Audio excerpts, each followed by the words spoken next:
মোস্তফা সরোয়ার ফারুকীকে আমি পছন্দই করি, আমার সাথে কথাও হয়েছে বেশ কয়েকবার।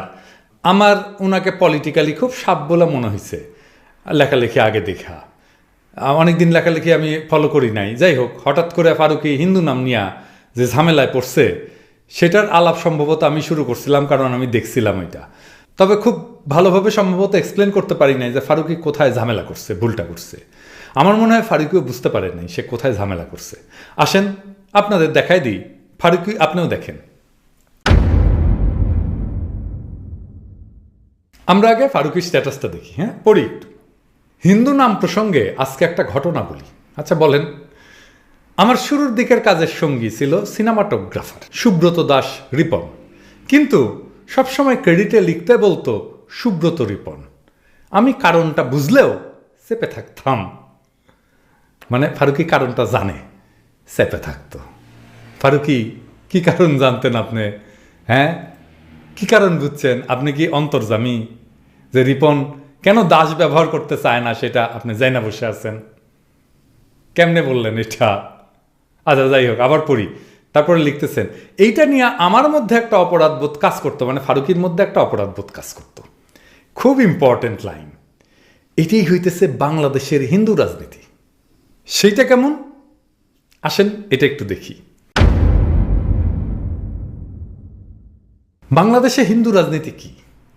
খুব সিম্পল। সেটা হচ্ছে বাংলাদেশে হিন্দুরা নির্যাতিত হয় এবং হইতেছে, এবং এই ভিকটিমহুড দিয়া মুসলমানদের অপরাধ বোধে ভুগানো, যেইটা ফারুকী ভুগছে। ওই যে বলছে না অপরাধ বোধে ভুগছি, এ ঘটনায় তো ভিকটিম ফারুকী নিজে, রিপন না। রিপনের নাম দাস না হইয়া যদি ব্যানার্জি, চ্যাটার্জি, ভট্টাচার্য, চক্রবর্তী হইতো, দেখতেন পদবিটা আগে দিত, মুসলমান হইলেও ছাড়তো না। একজন আছে না আবুল হোসেন ভট্টাচার্য, ছাড়তে পারে নাই ভট্টাচার্য। আর এইটা তো হিন্দু ধর্মের বর্ণ প্রথাজাত হীনমন্যতা, যার জন্যে সে তার বর্ণের পরিচয় দিতে চায় না। সেইটা ফারুকী ইন্টারপ্রেট করলো যে মুসলমানদের ভয়ে সে দাস নাম ব্যবহার করে নাই। আচ্ছা ভাই বলেন তো, ফারুকীর সিনেমা বাদই দেন, সত্যজিৎ রায়ের পথের পাঁচালী দেখছেন তো? না অনেকেই দেখছেন তাই না? সিনেমাটোগ্রাফার কে ছিল পথের পাঁচালীর? ফারুকী আপনি জানেন, নিজে বলতে পারবেন? পারবেন না, আমি শিওর। আচ্ছা বাদ দেন, সত্যজিৎ রায়ের কথা বাদ দেন। হাল আমলে তো পাঠান দেখছেন মোটামুটি সবাই, তাই না? বলেন তো দেখছেন না? সিনেমাটোগ্রাফার কে? সিনেমাটোগ্রাফার বাদ দেন, প্রযোজক কে? যার টাকা নিয়ে সিনেমাটা হয় তার নাম জানেন? দেখেন, দেখেন না তো, ওইটা দেখলেও মনে রাখেন না তো। ফারুকীর ওইখানে নামটা দেখাইলে রিপনের কি এমন হাতি ঘোড়া হইত? কিছুই হইতো না তো। যেই জন্য সে পদবি ইউজ করতে চায় নাই। তাহলে কেন সে পদবি ইউজ করতে চায় নাই? কারণটা হইতেছে আত্মপরিচয়ের সংকট। এইটারে ফারুকী মুসলমানের কান্ধে চাপাইছে। ফারুকী তো জিগাইতে পারতো যে কেন ভাই তুমি এটা ইউজ করতে চাও না কেন? দেখেন সে কি বলে। তারপরে আপনি মনে মনে মনে করছেন আপনি জানেন, কারণ এটাই বোঝানো হয়েছে যে হিন্দুরা ভিকটিম। তোমাকে লজ্জা পাইতে হবে কারণ হিন্দুরা ভিকটিম, এটা দায় তোমার। এটা বেকুবি হইতে পারে, চালাকিও হইতে পারে, আবার দূষণও হইতে পারে। মানে আমি একটু বুঝাই বলি। ধরেন যেমন কালচারাল অঙ্গন বাংলাদেশে, এটা তো ইন্ডিয়ানদের আখড়া, তাই না? সেখানে চলতে ফিরতে চিন্তা দূষিত হইতেই পারে, এটাই হয়তো হইতে হয়েছে ফারুকীর। আবার বেকুবিও হইতে পারে, সম্ভাবনা আছে। যেমন ধরেন ফারুকীর ওয়াইফ তিশা তো শেখ মুজিবের সিনেমায় অভিনয় করছে, তাই না? ওই সিনেমায় অভিনয় যারা করছে ওদের সবার ক্যারিয়ার জয় বাংলা হয়ে যাবে। এই জন্যে না যে ওই সিনেমায় অভিনয় করছে, ওই সিনেমা যখন শুরু হয়েছিল তখনই কোনো বুদ্ধিমান মানুষের বোঝা উচিত ছিল সিনেমা রিলিজ হওয়ার আগেই হাসিনা জয় বাংলা হয়ে যেতে পারে। তো তার উপরে হাসিনা তো ফ্যাসিস্ট, তাই না? ফারুকী এটা তো বুঝেন নাকি? নাম বলেন, বাংলাদেশে থাকেন, বলতে না পারেন, আপনি তো বুঝেন, তাই না? এটা বোঝার জন্য তো আইনস্টাইন হওয়ার দরকার নাই, তাই না? সেই ফ্যাসিস্টের প্রোপাগান্ডা সিনেমায় অভিনয় করতে হবে আপনার ওয়াইফকে। ও আচ্ছা, সাজু খাদেম আছে না প্রসঙ্গে মনে পড়ে গেল আর কি। ওরে নিয়ে একটা পরিকল্পনা আছে আমার। হ্যাঁ, সাজু খাদেম কইবে যে ওই যে জিয়ার চরিত্র অভিনয় করছিল না, ওই যে তো ওই সাজু খাদেম কইবে যে আমি তো অভিনেতা, টাকা দিলে চরিত্র বলবে সেটাই করবো। জি, সেজন্যই তো আমার তোমার জন্য বিশেষ ব্যবস্থা। না চর থাপ্পড় মারবো না, আমি শান্তিবাদী লোক। আবার আমার চর খাইয়া যদি তোমার নেত্রীর মতো কান ঠসা হইয়া যায় সে সম্ভাবনা আছে, তাহলে তো মুশকিল, তাই না? তোমারে দিয়া একটা মুজিবের ক্যারেক্টার করবো, স্ক্রিপ্ট লিখবো আমি, হ্যাঁ, টাকা টুকা দিব ভালোই, ওইটা দেখা আওয়ামী লীগেরা রাগে সিরবির সিরবির করবে। আমারও তো কিছু করতে পারবে না, আমি তো প্যারিসে থাকি, ক্ষমতায় থেকেই কিছু করতে পারলো না, আর ক্ষমতা ছাড়লে তো কি করবে জানেনি তো। আচ্ছা, আর কইলাম না, তো সাজু কাদেব আমার ভাগেরটাও দিয়ে দেবে আর কি। তো এখন সাজু কাদেব, তুমি তো টেকা নিয়ে করছো জিয়ার ক্যারেক্টার, তাই না? তোমার তো কোনো দোষ নাই, তাই না? তো টেকা নিয়ে মুজিবের ক্যারেক্টারও করবা না? তো আমি স্ক্রিপ্ট লিখলে না, কেঙ্কা স্ক্রিপ্ট লিখবো বুঝতেই পারতেছো তো, রেডি হও। যাই হোক, ফারুকি প্রসঙ্গে আসি আবার। আচ্ছা ফারুকি, আমি ধরে নিলাম যে বাংলাদেশে হিন্দুরা নির্যাতিত, সেই জন্য কি আমাদের ইস্কন আনন্দকে সাপোর্ট করতে হবে? বাংলাদেশে বিজেপির মিশন চালাইতে দিতে হবে যেহেতু হিন্দুরা নির্যাতিত? মানে ফিলিস্তিনে একটা জায়নবাদী রাষ্ট্র বানাইতে দিতে হবে ফিলিস্তিনিদের তাড়াইয়া, যেহেতু হলোকাস্ট হয়েছে, তাই না? এটাই বাংলাদেশে হিন্দুদের রাজনীতি। আমি ভিকটিম, তুমি সারাক্ষণ লজ্জিত থাকো। তুমি যদি লজ্জিত হও তাহলে তোমার মুসলমানি চিহ্ন নিয়ে লজ্জিত হও, তোমার ধর্ম নিয়ে লজ্জিত হও। তখন ফারুকি বলবে, তো মহারাজ এই অনন্ত পাপ থেকে আমাদের মুক্তি নেই? তখন বলবে, হ্যাঁ মুক্তি আছে বৎস, তুমি অসাম্প্রদায়িক হয়ে যাও। সেটা আবার কি মহারাজ? ফারুকি জিজ্ঞাসা করবে। ওই যে মঙ্গল শোভাযাত্রা করো, নাস্তিক হয়ে যাও, সকাল সন্ধ্যা ইসলাম ধর্মকে গাইলাও, নামাজ রোজা করা যাবে না, হাসিনাকে মাম্মা বলতে হবে আর মোদিকে ড্যাডি বলতে হবে, কোরবানি দিতে পারবে না, ছি এটা করে কেউ? আহা, প্রচুর লজ্জা পেতে হবে, লজ্জায় লজ্জায় মরে যেতে হবে। এরপরে লজ্জা পেতে পেতে পেতে পেতে 47-এর আগে গিয়ে না, এই শোনো না, ওই যে আমাদের জমিদারি ছিল না, ওইটা দিয়ে দিও। হ্যাঁ, এই যে দেখো না তোমাদের কত কষ্ট, সেই সকালবেলা খাও, তারপরে সেই বিকেলবেলা খাও, তারপরে সেই রাত্রিবেলা খাও, আমাদের জমিদারিতে প্রজা হয়ে থাকো, আজ খাবে কাল খাবে, আজ খাবে কাল খাবে। উপদেষ্টা পরিষদকে নিয়ে হঠাৎ করে আলোচনা এবং সমালোচনা শুরু হয়ে গিয়েছে। বিশেষ করে বাংলাদেশের তরুণ সমাজ, বর্তমান প্রজন্মের শিক্ষার্থী যারা জুলাই বিপ্লবে শহীদ হয়েছে, জুলাই বিপ্লব পরবর্তী সময়ে বাংলাদেশকে নতুন বাংলাদেশ হিসেবে দেখতে চাচ্ছে, তাদের চিন্তা চেতনা হচ্ছে যে এই উপদেষ্টা পরিষদ হবে জুলাই বিপ্লবের চেতনা ধারণ করে।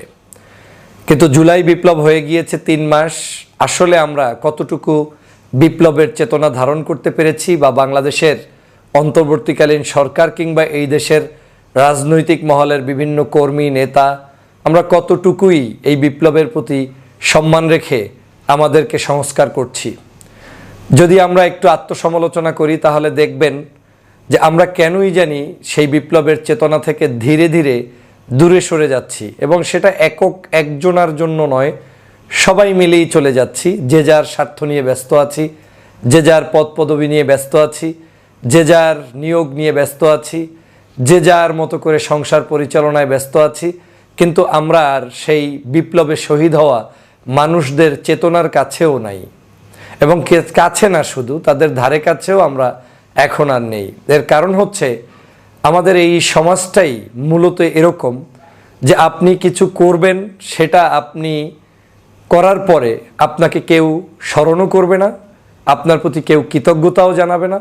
আপনি করবেন, করার পরে আপনিই যেন বিপদে পড়বেন। এর নাম হচ্ছে বাংলাদেশ। আমি সামগ্রিকভাবে এই কথাগুলো কেন বলছি, বাংলাদেশে আমি দীর্ঘদিন পর্যন্ত বিভিন্ন মুভমেন্ট দেখেছি।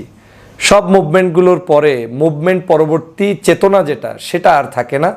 কারণ হচ্ছে যখন মুভমেন্ট চলে তখন যারা এই মুভমেন্টগুলোতে সম্পৃক্ত হয় তাদের ম্যাক্সিমাম মানুষের মধ্যে এই মুভমেন্টের চেতনার বাহিরের মানুষগুলো ঢুকে মুভমেন্টের চেতনাকে নষ্ট করে। কিন্তু তারা সাময়িক সময়ের জন্য মুভমেন্টকে সমর্থন করে, এজন্যই করে যাতে করে তাদের স্বার্থ উদ্ধার হয়, পরবর্তীতে তারা কাজে লাগাতে পারে।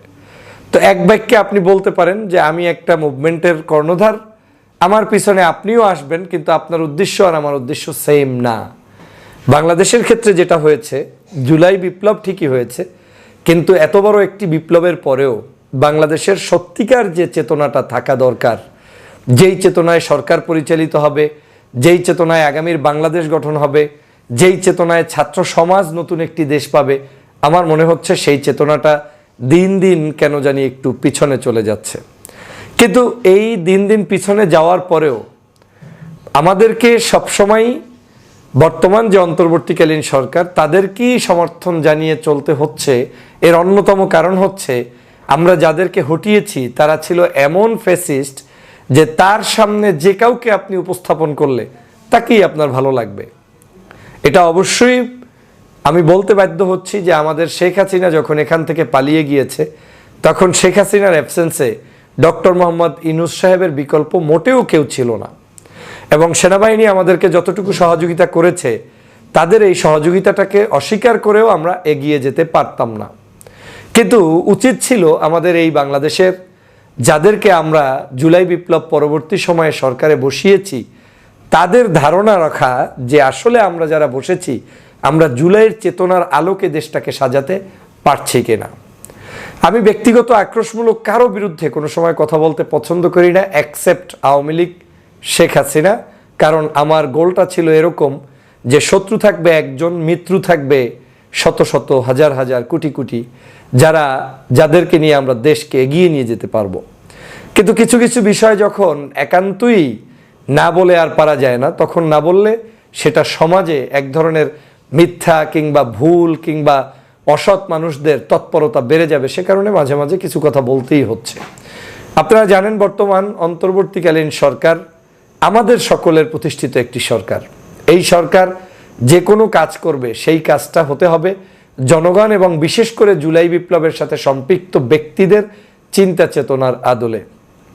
আমরা উপদেষ্টা মণ্ডলী থেকে শুরু করে সরকারের বিভিন্ন পর্যায়ের যারা যেখানে নিয়োগ পাবে স্বভাবতই এই দেশের জনগণ আশা করে যে তারা অন্ততপক্ষে আওয়ামী লীগের হবে না, তারা অন্ততপক্ষে আওয়ামী লীগের দোসর হবে না, তারা অন্ততপক্ষে তাদের দালাল হবে না, তারা অন্ততপক্ষে জুলাই চেতনার বিরোধী হবে না। তাহলে আপনাকে বুঝতে হবে জুলাই চেতনাটা কি। জুলাই চেতনা হচ্ছে শেখ হাসিনা পরিবার, আওয়ামী লীগের ফ্যাসিজম এবং আওয়ামী লীগের সকল দোসরদের যে ফ্যাসিজম, এই জায়গা থেকে মুক্ত হয়ে নতুন বাংলাদেশ গঠন করা। এবং সেই নতুন বাংলাদেশটা কেমন হবে, বৈষম্য বিরোধী যে আন্দোলন, এই নামটা থেকেই আপনি সেটা বুঝতে পারেন যে আমাদের এই বৈষম্য থাকতে পারবে না, বৈষম্যহীন একটি সোনার বাংলাদেশ হবে। কিন্তু সেই বৈষম্যহীনটা কার সাথে? অ্যাকসেপ্ট আওয়ামী লীগ বাদ রেখে, বিশেষ করে প্রশাসনের ক্ষেত্রে, অফিস আদালতের ক্ষেত্রে, পুলিশের ক্ষেত্রে, উপদেষ্টাদের ক্ষেত্রে, সমগ্র জায়গায় আপনাকে এমন কিছু চুজ করতে হবে যেই মানুষরা মূলত আওয়ামী লীগের হয়ে দালালি করবে না, শেখ হাসিনার হয়ে কাজ করবে না, আবার তারা দেশের জন্য লড়াই করবে। আদার দ্যান শেখ হাসিনা সকল মানুষের জন্য তারা ফেয়ার, ফ্রি, সুন্দর মন মানসিকতা এবং সকল কিছুর ব্যবস্থাপনা তৈরি করবে। কিন্তু যদি এমন হয় যে আপনি খুনিকে মেনে নিচ্ছেন, খুনির প্রতি সহানুভূতি দেখাচ্ছেন, খুন খারাপিগুলো ভুলে যাচ্ছেন, তাহলে সেই চেতনা কখনোই বাস্তবায়ন হবে না, কিংবা আপনাদেরকে কখনোই মানুষ, এই জুলাইয়ের চেতনাধারী মানুষ মনে করবে না। আপনারা জানেন বাংলাদেশে আমি প্রায়ই আক্ষেপ করেও বলি, মাঝে মাঝেও বলি, এই দেশে কোনো কিছু পেতে হলে আপনাকে চেতে হবে। প্রত্যেকটা সময় আপনাকে মানুষের ধারে ধারে গিয়ে বলতে হবে, ভাই আমি এই পদটা চাই, আমাকে এই দায়িত্ব দিন, আমাকে দায়িত্ব না দিলে এই পদের যোগ্য আর কেউ না। মানে এক বাক্যে নিজেকে চরম মাত্রার একজন দালালে রূপান্তরিত করে তারপরে আপনাকে স্বমহিমায় প্রতিষ্ঠিত হতে হবে। তো এটাই হচ্ছে আসলে জুলাই বিপ্লবের চেতনার একটা বিরুদ্ধাচরণ। আপনি যদি মানুষ না চেনেন, যদি না বোঝেন যে কোন ব্যক্তির দিয়ে কি হবে, কিংবা কোন ব্যক্তি জুলাই চেতনার ধারী, কোন ব্যক্তি দেশপ্রেমিক, কোন ব্যক্তি সৎ, কোন ব্যক্তি সকল মানুষকে নিয়ে উদ্ভস করতে পারবে, তাহলে আপনারা কেন তাদেরকে অ্যাপয়েন্টমেন্ট দেওয়ার জন্য বসে আছেন, কিংবা আপনারাই তো অ্যাপয়েন্টমেন্ট দেওয়ার তাহলে যোগ্যতা রাখেন না। এই দেশে সমস্যা হচ্ছে এটা আপনারাই বলতে কোনো একজনকে বুঝাচ্ছি না, সমগ্র দেশটার সিস্টেমটা এমনভাবে দাঁড়িয়ে গিয়েছে যে এই দেশে কান্না না করলে আপনি কিছুই পাবেন না। দেখা যাচ্ছে আপনি অনেক বড় জুলাই বিপ্লবের ভূমিকা পালনকারী ব্যক্তি, আপনি দীর্ঘ 16 বছর পর্যন্ত যুদ্ধ করেছেন। আমি আমার উদাহরণ দিলাম, 6 বছরের অধিক তো এই দেশেই আসতে পারিনি। দেখবেন এমন এমন জায়গায় যাবেন, সভা সমাবেশ, সেমিনার কিংবা অফিসিয়াল অনুষ্ঠান, ভাবখানা কিছু কিছু মানুষ এমন নিবে যে তারা আপনাকে দেখলে চিনবেও না। তো তো চিনবে, কিন্তু না চেনার ভান ধরার কারণ কি? চেয়ারটা ছাড়তে চায় না। তাদের এই কৃতজ্ঞতা বোধ এই দেশের জনগণের মধ্যে নেই। আমি যেমন একজন সাধারণ ছোট্ট শিক্ষার্থীকেও যখন লাল ব্যাজ পরিহিত অবস্থায় দেখি, মাথার উপরে স্বাধীনতার বাংলার পতাকা দেখি, আমার কাছে মনে হয় জুলাই বিপ্লবের একজন যোদ্ধা। আমার তো সবার আগে তাকে সামনে ঠেলে দিয়ে তারপর পিছনে বসতে মনে চায়। আমি গতকালকেই একটা উদাহরণ দিয়ে বলছি যে আমি গতকালকের একটা অনুষ্ঠানে গিয়েছিলাম বৈষম্য বিরোধী আন্দোলনের। আমাকে সবাই টেনে সার্জিস ভাই এবং হাসনাত আবদুল্লাহ ভাইয়ের মাঝখানে বসিয়েও ছিলেন। 2-1 মিনিট আমি বসার পরে যখন বক্তব্য দেওয়ার পরে আবার কিন্তু আমি গিয়ে সামনে বসতে পারি, কিন্তু আমি এটা অনুভব করি না, প্রয়োজন বোধ করি না। আমি মনে করি আমার এখন পিছনে বসা উচিত, কারণ আমার ভাইদের, তরুণদের, যুবকদের সামনে দেওয়া উচিত। বারবার তো আমার সামনে বসার দরকার নেই। এটা আমার নিজের হৃদয়ের কথা বলছি, কারণ আমাকে যারা চেনে তারা তো আমি পিছনে থাকলেও চিনবে, সামনে থাকলেও চিনবে। কিন্তু আজকের আমাদের কি এই প্রমোটিকের মেন্টালিটি আমাদের সবার মধ্যে আছে? আমরা কি ভাইদেরকে একটু ঠেলে সামনে এগিয়ে নেওয়ার জন্য আমরা কি কেউ চেষ্টা করছি বা করি? বা তাদের ত্যাগগুলোর কথা আমরা কি স্মরণ করি? বা বাংলাদেশের বিভিন্ন রাজনৈতিক দলের বড় বড় নেতারা রয়েছেন, তারা না হয় আগামীতে আপনার দেশ গঠনে পার্লামেন্ট সহ বিভিন্ন জায়গায় যাবেন, কিন্তু অনেক মানুষ বিভিন্ন মতের রয়েছেন কিন্তু দেশ গঠনে এগিয়ে আসতে চায়। আমরা কি তাদের সন্ধান বা খোঁজ নিতে পেরেছি? নাই। যে কারণে আজকের এই বাংলাদেশে শিক্ষিত, সজ্জন, ভদ্র, ভালো, ন্যায়নিষ্ঠাবান, আদর্শ মানুষদেরকে আমরা কোনো জায়গায় পাচ্ছি না। যেই লাউ সেই কদু কেন জানি হয়ে যাচ্ছে। এবং এই যেই লাউ সেই কদু যদি হয়ে যায়, তাহলে আমাদের এই দেশের জন্য ভয়ানক পরিস্থিতি অপেক্ষা করছে। হয়তো আজকের সাময়িক সময়ের জন্য কেউ কিছু বলছে না বা করতে পারছে না, কিন্তু হঠাৎ করে দেখবেন আবার কোনো না কোনো কারণে এমন কিছু একটা দাঁড়িয়ে যাবে যখন আপনারা আর পিছনের ত্রুটিগুলোকে টেনে আনলেও সমাধান করতে পারবেন না। আমি সে কারণে কারো ব্যক্তি সমালোচনা না করে সামগ্রিকভাবে বলতে চাই, এই সরকারকে জুলাই বিপ্লবের চেতনা ধারণ করে এগিয়ে যেতে হবে। আমরা এই সরকারের বন্ধু, আমরা এই সরকারের শুভাকাঙ্ক্ষী, আমরা এই সরকারকে দীর্ঘমেয়াদে শেখ হাসিনার বিরুদ্ধে কর্মপদ্ধতি পরিকল্পনা নিয়ে এগিয়ে যেতে দেখতে চাই, যে তারা এই দেশে গণতন্ত্র প্রতিষ্ঠার দিকে যেমন লড়াই করবে, চালিয়ে যাবে তাদের প্রচেষ্টা, পাশাপাশি গত জুলাইতে যারা খুন হয়েছে, মৃত্যুবরণ করেছে, শহীদ হয়েছে, তাদের সকলের যারা যারা তাদেরকে শহীদ করেছে তাদেরকে বিচারের আওতায় আনবে। আওয়ামী লীগকে বাংলাদেশের রাজনীতি থেকে নিষিদ্ধ করার জন্য তারা অপরাধী, এই অপরাধ প্রমাণ করে সেটার জন্য যাবতীয় কর্মকাণ্ড তারা শুরু করবে। আমরা বিশ্বাস করি এই সরকার বাংলাদেশের জুলাই বিপ্লবের যে চেতনার বিরুদ্ধে কোনো কাজ করবে না। কেন আমাদেরকে বারবার ক্ষোভ ঝাড়তে হবে? কেন আমাদেরকে কোনো একজন উপদেষ্টা নিয়োগ দিলেই আমাদেরকে লেখালেখি করতে হবে, ফেসবুকে বলতে হবে অমুকে অমুক, অমুকে তমুক? কেন আপনারা বুঝেন না যে এই দেশের মধ্যে যে বিপ্লব সাধিত হয়েছে, এই বিপ্লবটা তো কারো ব্যক্তির জন্য হয়নি। এই বিপ্লবটা সাধিত হয়েছে সমগ্র বাংলার মানুষের মুক্তির জন্য। বিপ্লবের সাথে সম্পৃক্ত মানুষকে কি আপনারা খুঁজেই পাচ্ছেন না? মানে হাতের নাগালের বাহিরে তারা চলে গিয়েছে। এই টেকনোলজির যুগে মোবাইল নাম্বার না থাকলে মানুষকে ফেসবুক থেকে পাওয়া যায়, ফেসবুকে না থাকলে মানুষকে অন্যদের সোর্স দিয়ে পাওয়া যায়। বাংলাদেশে মনে হচ্ছে আমাদের এই দেশের সরকারের কাছে আপনার কারোই মনে হয় তালিকা নেই। এমন কিছু মানুষদেরকে ডেকে ডেকে আনা হয় যেটা জাতির জন্য, দেশের জন্য অবশ্যই প্রশ্নবিদ্ধ। তবে আমি এটাও মনে করি না যে সব আমার মতোই হতে হবে। একটা রাষ্ট্র চালাতে গেলে অনেক সময় আমার কাছে যেটা দৃষ্টিভঙ্গিতে ভালো মনে হবে না, সরকারের কাছে সেটা ভিন্ন দৃষ্টিতে ভালো মনে হতে পারে। ব্যবসা বাণিজ্য, ফরেন পলিসি, বিদেশের সাথে সম্পর্ক উন্নয়ন, দেশের সাথে বিভিন্ন ধর্মগোষ্ঠী, জাতিগোষ্ঠীর মানুষের সাথে সম্পর্ক উন্নয়নের জন্য আমাদেরকে স্যাক্রিফাইস করতে হতেই পারে, সেটা আমি বুঝি। কিন্তু আপনাকে সেটা 20 জন উপদেষ্টা থাকলে তার মধ্যে আপনি সেই স্যাক্রিফাইস 3 জন 2 জন করতে পারেন, কিন্তু বাকি সবাইকে জুলাই বিপ্লবের চেতনায় যোগ্য মানুষদেরকে খুঁজে বের করে নিয়ে আসতে হবে। সম্ভব, অবশ্যই সম্ভব। আজকে আমি যখন নিজেই ফেসবুকে পোস্ট করে কালকে একটা দিয়েছি, হাজারো মানুষের কমেন্টস পেয়েছি। এটা ভালোবাসা। আমি ফেসবুকে সেখানে কারো নাম কিংবা কিছুই বলিনি। কেন বলিনি? আমি এটা চাই না। আমি চাই সরকার লম্বা সময় থাকুক, এক্সিস্টিং করুক, তারা তাদের পাওয়ার অ্যাপ্লাই করুক, জনগণকে সেবা দিক, এরা আমাদেরই সরকার। কিন্তু সরকার এটা বুঝতেও হবে যে সরকারের সব কাজই যে সঠিক হবে সেটা তারা বুঝে বসে থাকলে জুলাই বিপ্লবের চেতনা হারিয়ে যাবে, আর হারিয়ে গেলে আগামী দিনে তাদের জন্যই কঠিন পরিস্থিতি এবং বিশেষ করে দেশের জন্য খারাপ পরিস্থিতি বয়ে আনবে। আমার পোস্টের মূল থিমটাই ছিল যে আমাদের দেশের যোগ্য মানুষগুলো খুঁজে বের করা উচিত। প্রিয় সহযোদ্ধা ভাইয়েরা, আজকের এই বাংলাদেশ আপনার বাংলাদেশ, আমার বাংলাদেশ, আমাদের বাংলাদেশ।